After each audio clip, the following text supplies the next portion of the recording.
यहाँ मैं हज़रत हलीमा सादिया रज़ी अल्लाह ताला अन्हा के बारे में कुछ मालूमात एक्सप्लेन कर रहा हूँ। हज़रत हलीमा सादिया रज़ी अल्लाह ताला अन्हा हुजूर सल्लल्लाहु अलैहि वसल्लम की फोस्टर मदर थी और इनका जो कबीला था, कबीला बनु साद से ताल्लुक़ था। आपके फादर अबू जुहैब थे और आपके हस्बैंड यानी कि शौहर हारिस बिन अब्दुल उज्जा थे। आपके जो बच्चे हैं वो इस तरह है: होताफा, अब्द अल्लाह, अनीशा, अब्दुल्ला। होताफा को शीमा भी कहते हैं। शीमा ने हुजूर सल्लल्लाहु अलैहि वसल्लम को बचपन में पालने में झुलाया। दूसरा वाक़या हुजूर की मदनी ज़िंदगी में जब इनके काफ़िले के ख़िलाफ़ मुसलमान लड़े, जंग में कैद होकर आई, तो आप सल्लल्लाहु अलैहि वसल्लम अपनी रजाई बहन के इस्तकबाल में खड़े हो गए और अपनी रहमत की चादर बिछा दी। सारे कैदी इनके कहने से छोड़ दिए और सीमा को इनाम व इकराम और बहुत सारे तोहफे वगैरह देकर विदा किया। दूसरे अब्दुल्ला हुजूर सल्लल्लाहु अलैहि वसल्लम के रजाई भाई थे, जो हुजूर सल्लल्लाहु अलैहि वसल्लम के साथ साथ अपनी माँ का दूध पीते थे। और आपकी जो वफ़ात है वो 630 सी यानी कि 9 हिजरी में हुई। हज़रत हलीमा सादिया रज़ी अल्लाह ताला अन्हा बयान फरमाती है कि मैं कबीला बनु साद की औरतों के साथ शहर मक्का को चली। मक्का वाले पैसे वाले लोग थे, वहाँ से बच्चे की परवरिश के बदले कुछ मिल जाएगा।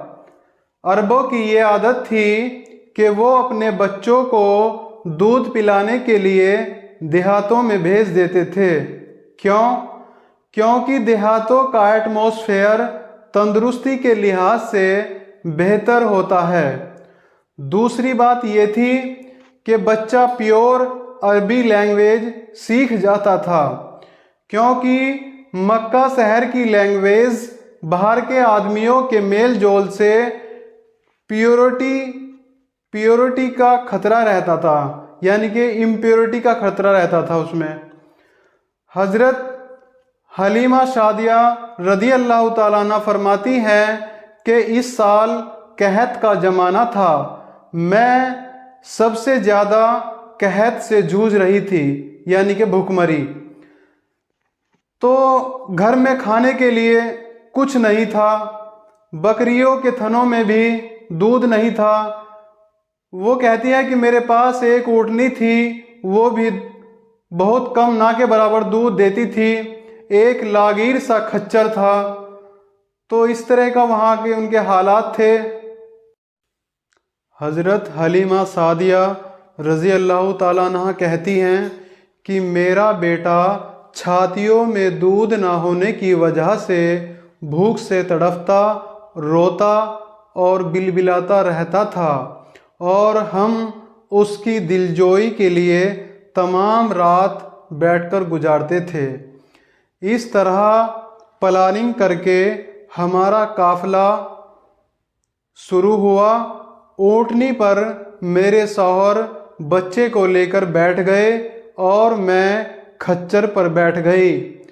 हमारे जानवर इस कदर कमज़ोर थे कि काफ़िले वालों के साथ चलने में प्रॉब्लम आ रही थी।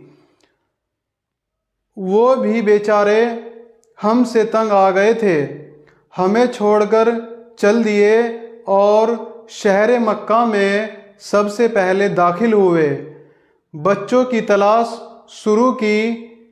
जो औरत हुजूर सल्लल्लाहु अलैहि वसल्लम को देखती और यह सुनती कि यह यतीम है, तो कोई औरत आपको लेने के लिए तैयार नहीं होती, क्योंकि बच्चे के यतीम होने के सबब से ज़्यादा इनाम और इकराम मिलने की उम्मीद नहीं थी।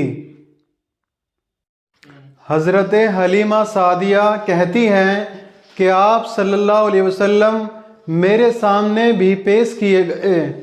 मैं भी छोड़ कर आई और मैं अपने शौहर हारिस बिन अब्दुल उज्जा के पास आई और मशवरा किया कि यह तो अच्छा नहीं मालूम होता कि मैं खाली हाथ वापस जाऊँ। इससे तो बेहतर यही है कि मैं इस यतीम को लेकर चलूँ। शौहर ने इसको मंजूर कर लिया और हज़रत हलीमा इस दुर्रे यतीम को लेकर आई। हज़रत हलीमा कहती है कि मैं खेमे में लाकर दूध पिलाने बैठी तो बरकतों का जोहर शुरू हो गया।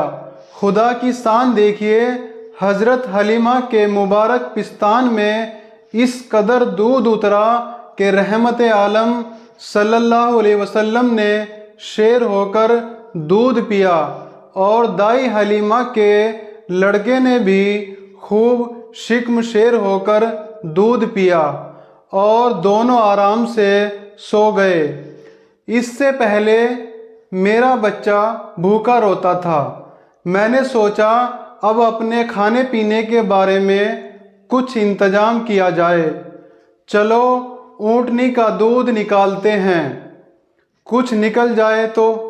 जैसे ही मेरे शौहर दूध धोने के लिए बैठे तो ऊँटनी के थन दूध से भर गए और मियाँ बीवी ने दोनों ने हमने खूब शेर होकर दूध पिया और रात भर सुख चैन की नींद सो गए।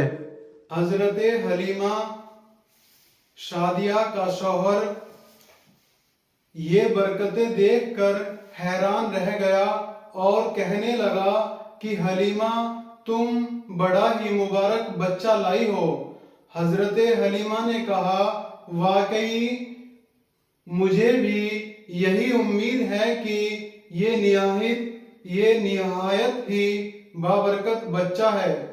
मुझे उम्मीद है कि अब हमारा घर खैर व बरकत से भर जाएगा।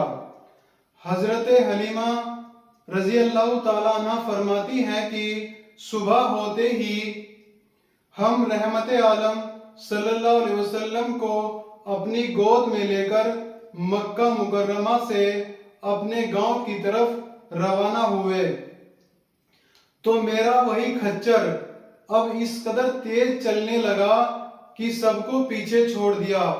जो हमारे साथी हमसे पहले ही चल दिए थे हैरान होकर मुझे कहने लगे, अरे अबू जुहैब की बेटी, क्या ये वही खच्चर है जिस पर सवार होकर तुम आई थी, या कोई दूसरा तेज रफ्तार का खच्चर तुमने खरीद लिया?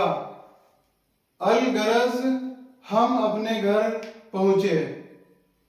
यहाँ एक मोरल लेसन मिलता है। मोहम्मद सल्लल्लाहु अलैहि वसल्लम सब पर पेश किए गए, लेकिन यतीम की वजह से सब ने आपको छोड़ दिया, दूसरे बच्चों को ले लिया, जबकि उस यतीमी की हालत में जिसने कबूल किया कौन थी?